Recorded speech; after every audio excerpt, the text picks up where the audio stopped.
Hello વિદ્યાર્થીઓ, હું છું બીના પટેલ. જેમ્સ ઇન્ટરનેશનલ સ્કૂલમાં ભણાવું છું. આજે આપણે કરીશું ધોરણ 4 માટેનું ઇંગ્લિશ. ધોરણ 4માં આપણે ટેક્સ્ટ બુકમાં યુનિટ 5 સુધીનું કામ કર્યું હતું. હવે આપણે યુનિટ 6ની શરૂઆત કરીએ. યુનિટ 6માં છે કુક્કુ ઇઝ કોલિંગ. શું નામ છે યુનિટનું? Kukku is calling. કુક્કુ એટલે શું? કોયલ. કોયલ કોલિંગ કરે છે એટલે કે ફોન કરે છે. એના દોસ્તોને ફોન કરે છે, એમના ફ્રેન્ડને ફોન કરે છે. એ કયા કયા ફ્રેન્ડને ફોન કરે છે એ આપણે આમાં જોવાનું છે. હવે અહીંયા ચિત્ર આપેલા છે એ જોવાના છે. હવે એક્ટિવિટી નંબરની શરૂઆત કરીએ. Here is Rocky rabbit. He is running. આ ચિત્ર કોનું છે? રોકી રેબિટનું છે. એના ફ્રેન્ડનું નામ શું છે? રોકી, જે રેબિટ છે અને તે દોડી રહ્યો છે. Meet mister Monu monkey, he is climbing the tree. આ એનો ફ્રેન્ડ છે મોનુ મંકી, જે ઝાડ પર ચડી રહ્યો છે. Look at that Kikku crow, he is singing and dancing, he is Kukku's best friend. અહીંયા કિક્કુ ક્રો છે. ક્રોનું નામ શું છે? કિક્કુ. કિક્કુ જે ગાઈ રહ્યો છે અને નાચી રહ્યો છે અને કુક્કુનો બેસ્ટ ફ્રેન્ડ છે.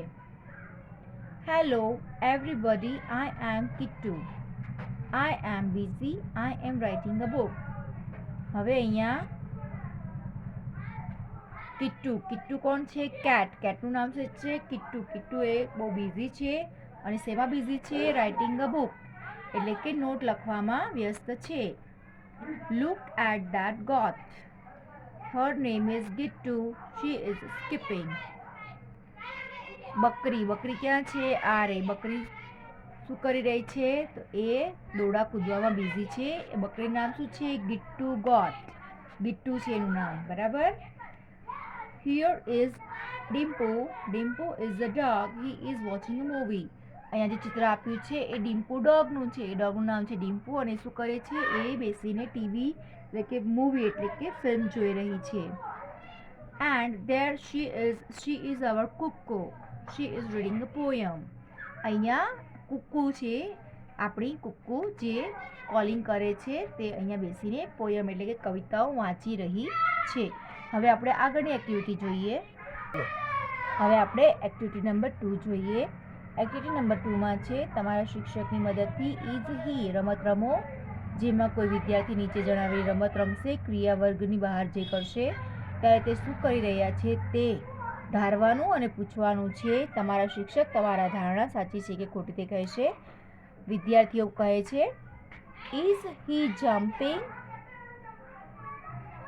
ટીચર કહે છે નો હી ઇઝ નોટ, એટલે કે તે કૂદતો નથી. વિદ્યાર્થી કહે છે is he dancing. Yes he is dancing. આ રીતે તમારે બતાવવાનું છે. હવે અહીંયા કેટલીક ક્રિયાઓની યાદી આપી છે. જેમ કે રીડ, એટલે શું બનશે? Reading. Write, sing, bath, run, clap, jump, drink, eat, dance, play, sit. આ રીતે તમે બીજી ક્રિયાઓ પણ કરી શકો છો જે મેં અહીંયા લખી છે ને એની સાથે તમે આ રીતના ચિત્ર પણ દોરી શકો છો. મેં અહીંયા ચિત્રમાં ક્રિયાઓના નામ લખ્યા છે જેના તમારે ચિત્ર દોરવાના રહેશે. હવે આપણે આગળની એક્ટિવિટી જોઈએ. ત્યારબાદ હવે આપણે આગળની એક્ટિવિટી જોઈએ.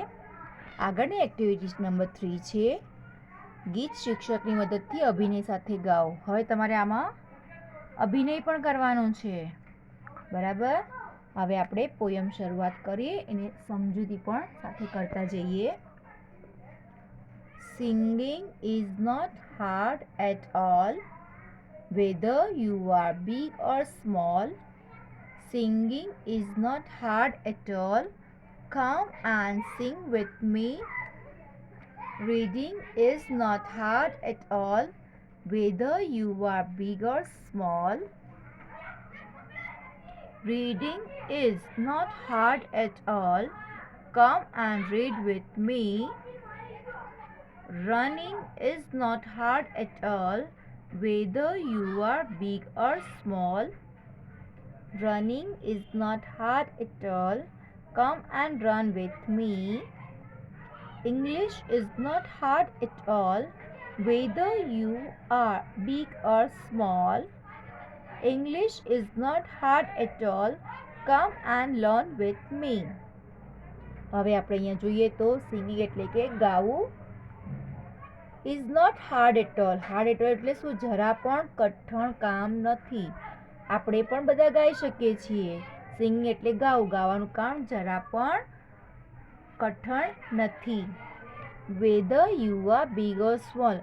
અગર તમે નાના છો કે મોટા છો પણ તમે બધા ગાઈ શકો છો અને આ કામ કોઈના પણ માટે કઠણ નથી. Singing is not hard at all. Come and sing with me. ગાવાનું કામ જરા પણ કઠણ નથી. તમે આવો અને ગાઓ મારી સાથે. કમ એટલે કે આવો અને ગાઓ મારી સાથે. with me એટલે મારી સાથે. Reading is not hard at all, whether you are big or small.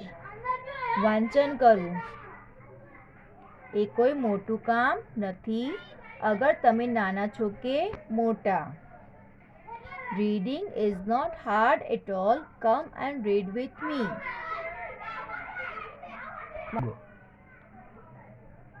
With me એટલે શું થાય?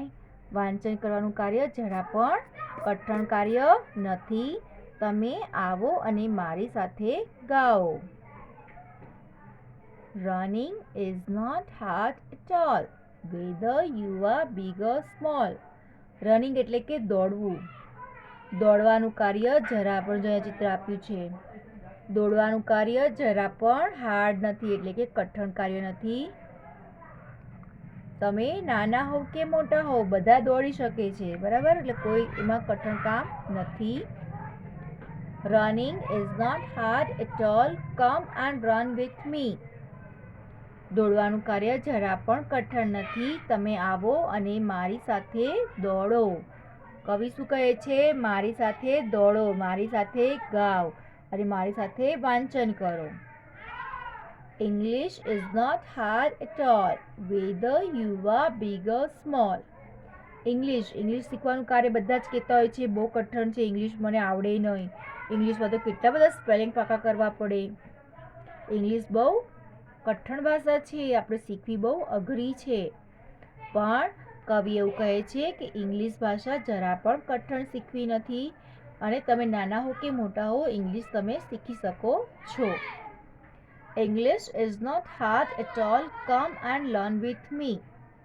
ઇંગ્લિશની ભાષા જરા પણ હાર્ડ નથી. તમે આવો અને મારી સાથે ઇંગ્લિશ શીખી શકો છો. તમે આવો અને મારી સાથે ઇંગ્લિશ શીખો. હવે તમને આના સ્પેલિંગ આપું છું. હવે આપણે એક્ટિવિટી નંબર 4 જોઈ લઈએ. કુક્કુ અને તેના દોસ્તો માટે ચિત્રના આધારે નીચેના પ્રશ્નોના યોગ્ય વિકલ્પ પસંદ કરો. પ્રશ્ન તમારા વર્ગ શિક્ષક વાંચી સંભળાવશે. નંબર 1 જોઈએ તો આપણે આગળ ચિત્રમાં એક્ટિવિટી નંબર 1 કરી હતી, બરાબર? એ એક્ટિવિટી નંબર 1ના આધારે આપણે આ પ્રશ્નોના જવાબ કરવાના છે. એમાં વિકલ્પ પર ગોળ સર્કલ કરવાનું છે. Number 1, is the goat running? The answer is yes or no. તો goat એટલે કે બકરી હતી તે દોડવાનું કામ કરતી હતી. No. Number 2, what is the name of the dog? Dimpu or Chakku? તો શું નામ હતું? Dimpu. Number 3, is Dimpu watching TV? Yes or no? તો હા, એ ટીવી જોતો હતો ને, એમાં શું જોતો? મૂવી જોતો હતો. Number 4, who is Kukku's best friend? Kittu or Kikku? તો શું જવાબ આવશે? Kikku. Number 5, is Kittu reading a book? Yes or no? તો કિટ્ટુ બુક રીડિંગ નહોતી કરતી, શું કરતું? બુક લખતી હતી.